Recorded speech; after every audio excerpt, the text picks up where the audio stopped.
ओम शांति। 28 अक्टूबर की बाबा की मुरली।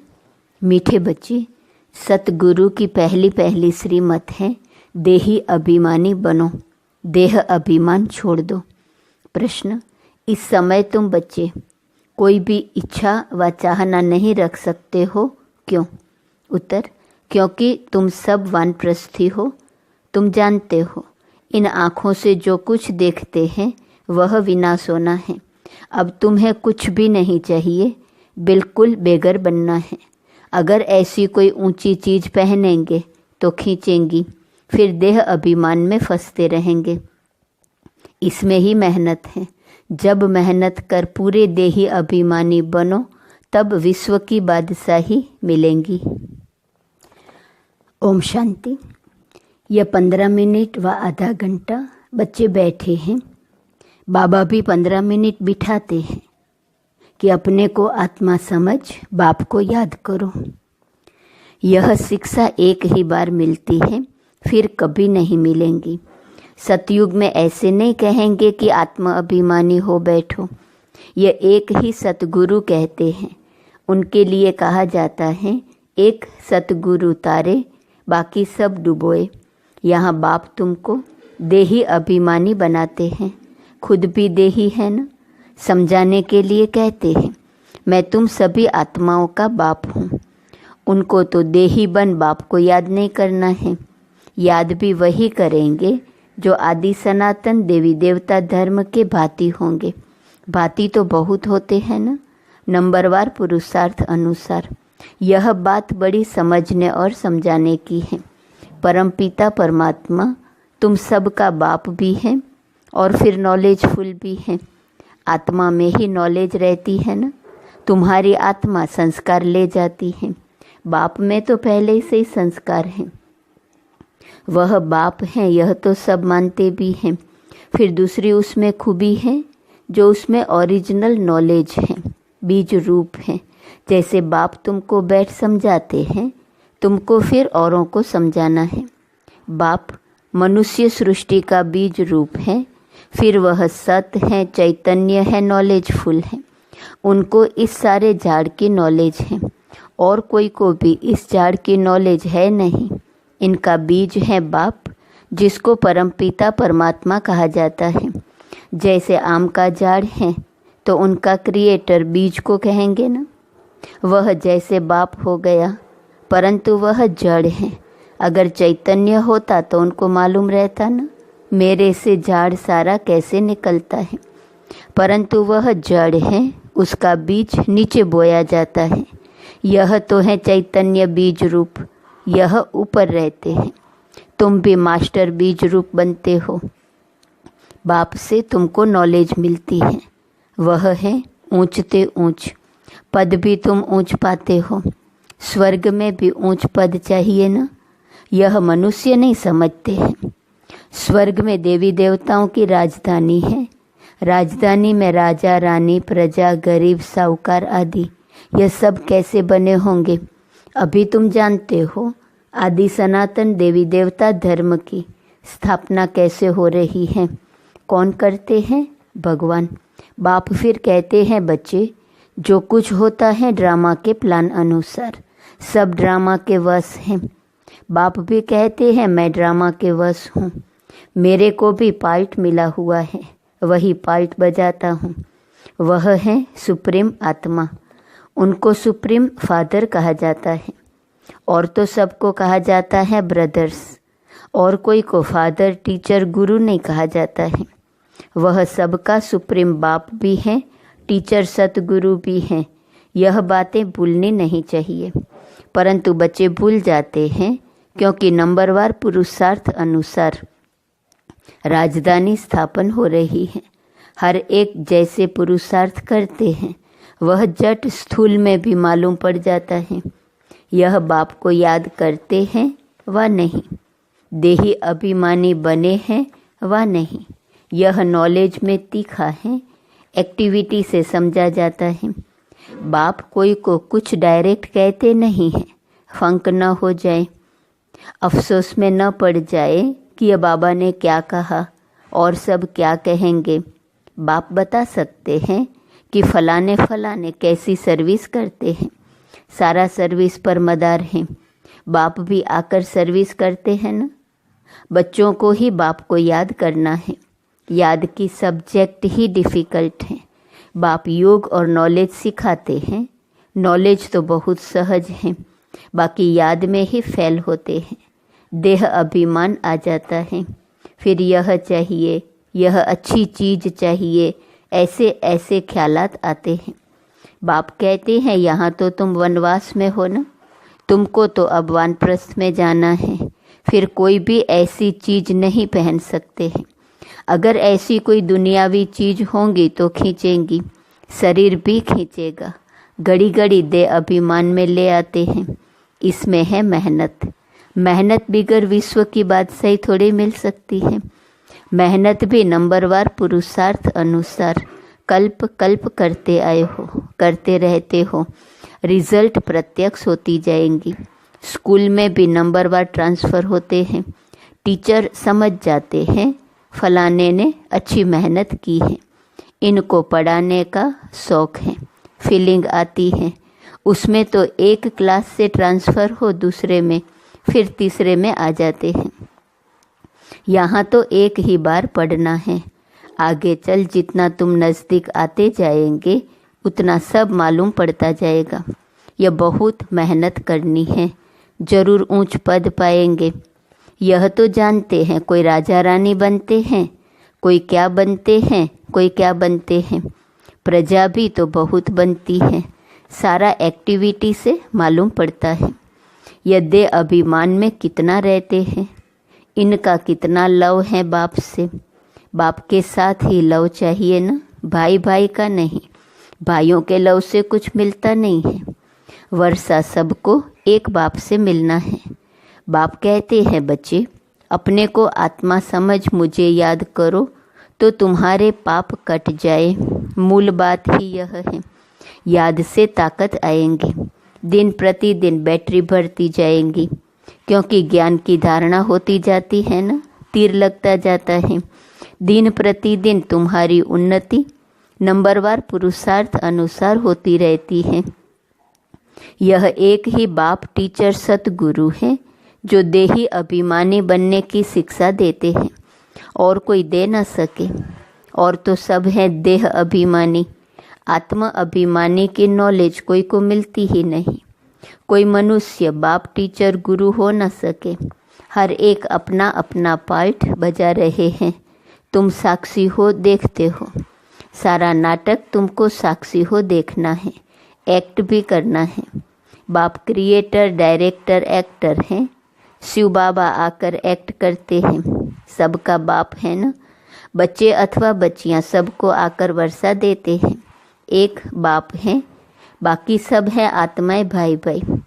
वर्षा एक बाप से ही मिलता है। इस दुनिया की तो कोई चीज़ बुद्धि में याद नहीं आती है। बाप कहते हैं जो कुछ देखते हो यह सब विनाशी है।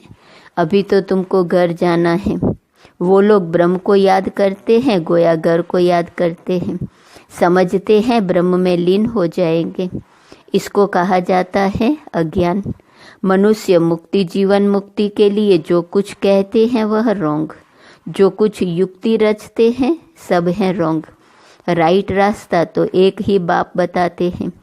बाप कहते हैं हम तुमको राजाओं का राजा बनाता हूँ ड्रामा प्लान अनुसार। कई कहते हैं हमारी बुद्धि में नहीं बैठता, बाबा हमारा मुख खोलो, कृपा करो। बाप कहते हैं इसमें बाबा को तो कुछ करने की बात ही नहीं है। मुख्य बात है तुमको डायरेक्शन पर चलना है। बाप का ही राइट डायरेक्शन मिलता है, बाकी सब मनुष्यों के हैं रॉन्ग डायरेक्शन, क्योंकि सब में 5 विकार है ना। नीचे ही उतरते उतरते रॉन्ग बनते जाते हैं। क्या क्या रिद्धि सिद्धि आदि करते रहते हैं, उनमें सुख नहीं है। तुम जानते हो यह सब अल्पकाल के सुख हैं। उनको कहा जाता है कागविष्टा समान सुख। सीढ़ी के चित्र पर बहुत अच्छी रीति समझाना है और झाड़ पर भी समझाना है। कोई भी धर्म वाले को तुम दिखा सकते हो, तुम्हारा धर्म स्थापन करने वाला फलाने फलाने समय पर आता है। क्राइस्ट फलाने टाइम आएगा। जो और धर्मों में कन्वर्ट हो गए हैं, उन्हों को यह धर्म ही अच्छा लगेगा, फट निकल आएंगे। बाकी कोई को अच्छा नहीं लगेगा, तो वह पुरुषार्थी कैसे करेंगे? मनुष्य को फांसी पर चढ़ाते हैं। तुमको तो एक बाप की ही याद में रहना है। यह बड़ी मीठी फांसी है। आत्मा की बुद्धि का योग है बाप की तरफ। आत्मा को कहा जाता है बाप को याद करो। यह याद की फांसी है। फादर तो ऊपर रहते हैं ना। तुम जानते हो हम आत्मा हैं, हमको बाप को ही याद करना है। यह शरीर तो यहाँ ही छोड़ देना है। तुमको यह सारा ज्ञान है। तुम यहाँ बैठ क्या करते हो? वाणी से परे जाने के लिए पुरुषार्थ करते हो। बाप कहते हैं सबको मेरे पास आना है। तो कालों का काल हो गया ना। वह काल तो एक को ले जाते हैं। वह भी काल कोई है नहीं जो ले जाता। यह तो ड्रामा में सब नूंद है। आत्मा आपे ही समय पर चली जाती है। यह बाप तो सब आत्माओं को ले जाते हैं। तो अब तुम सबका बुद्धि योग है अपने घर जाने के लिए। शरीर छोड़ने को मरना कहा जाता है। शरीर खत्म हो गया, आत्मा चली गई। बाप को बुलाते भी इसलिए हैं कि बाबा आकर हमको इस सृष्टि से ले जाओ। यहाँ हमको रहना नहीं है। ड्रामा के प्लान अनुसार अब वापस जाना है। कहते हैं बाबा यहाँ अपार दुख है, अब यहाँ रहना नहीं है। यह बहुत छीछी दुनिया है। मरना भी जरूर है। सबकी वानप्रस्थ अवस्था है। अभी वाणी से परे जाना है। तुमको कोई काल नहीं खाएगा। तुम खुशी से जाते हो। शास्त्र आदि जो भी हैं वह सब भक्ति मार्ग के हैं। यह फिर भी होंगे। ड्रामा की यह बड़ी वंडरफुल बात है। यह टेप, यह घड़ी, जो कुछ इस समय देखते हो वह सब फिर होगा। इसमें मूंझने की कोई बात ही नहीं है। वर्ल्ड की हिस्ट्री ज्योग्राफी रिपीट का अर्थ ही है हूबहू रिपीट। अभी तुम जानते हो हम फिर से 100 देवी देवता बन रहे हैं, वही फिर बनेंगे। इसमें जरा भी फर्क नहीं पड़ सकता है। यह सब समझने की बातें हैं। तुम जानते हो वह बेहद का बाप भी है, टीचर सतगुरु भी है। ऐसा कोई मनुष्य हो ना सके। इनको तुम बाबा कहते हो, प्रजापिता ब्रह्मा कहते हो। यह भी कहते हैं मेरे से तुमको वर्षा नहीं मिलेगा। बापू गांधी जी भी प्रजापिता नहीं था ना। बाप कहते हैं इन बातों में तुम मूंझो मत। बोलो हम ब्रह्मा को भगवान व देवता आदि कहते ही नहीं हैं। बाप ने बताया है बहुत जन्मों के अंत में वानप्रस्थ अवस्था में मैं इनमें प्रवेश करता हूँ, सारे विश्व को पावन बनाने के लिए। जाड़ में भी दिखाओ, देखो एकदम पिछाड़ी खड़ा है।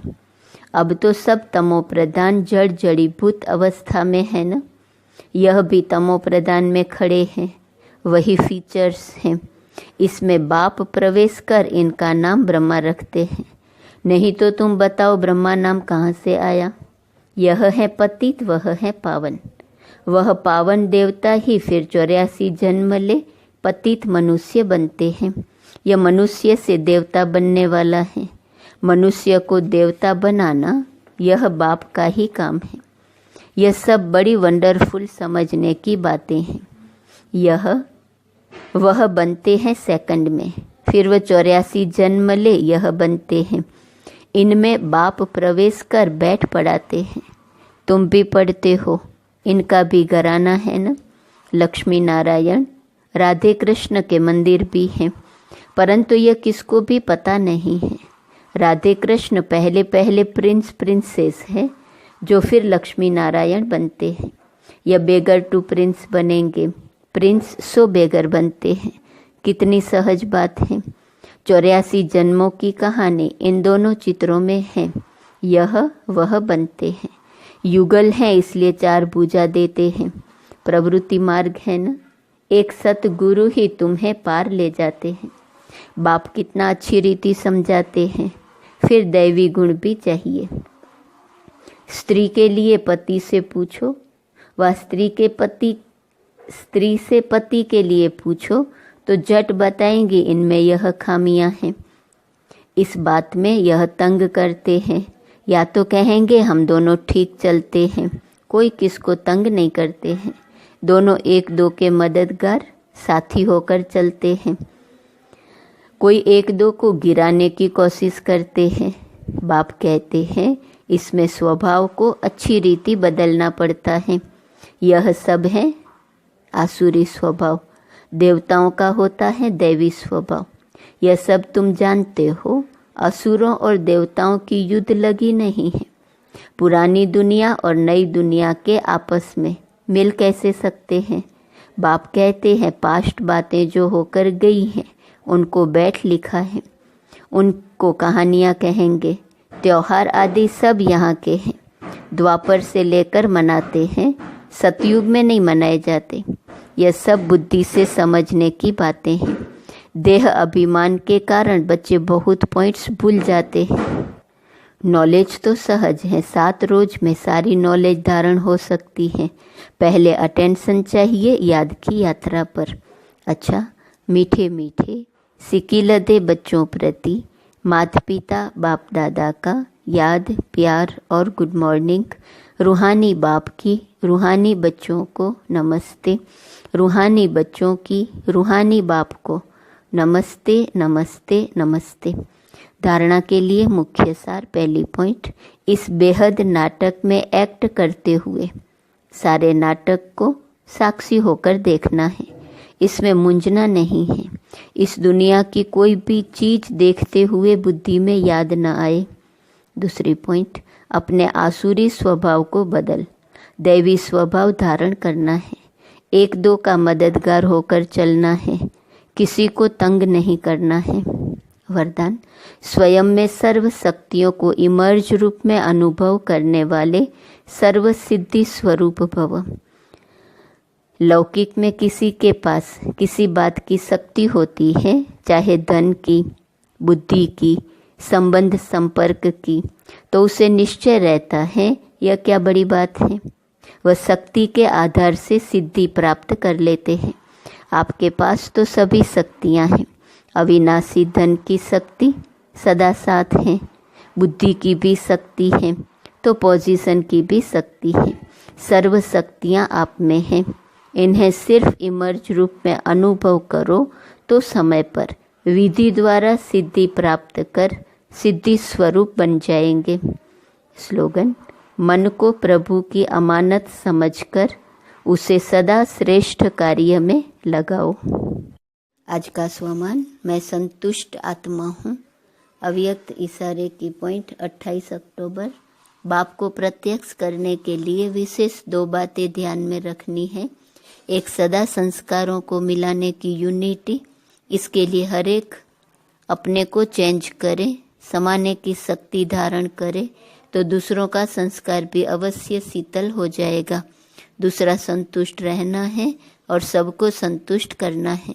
जब ये दोनों बातें सदा ध्यान पर रहे तब बाप जो है जैसा है वैसा दिखाई दे और प्रत्यक्ष हो। ओम शांति। दिखाई दे और प्रत्यक्ष हो। ओम शांति।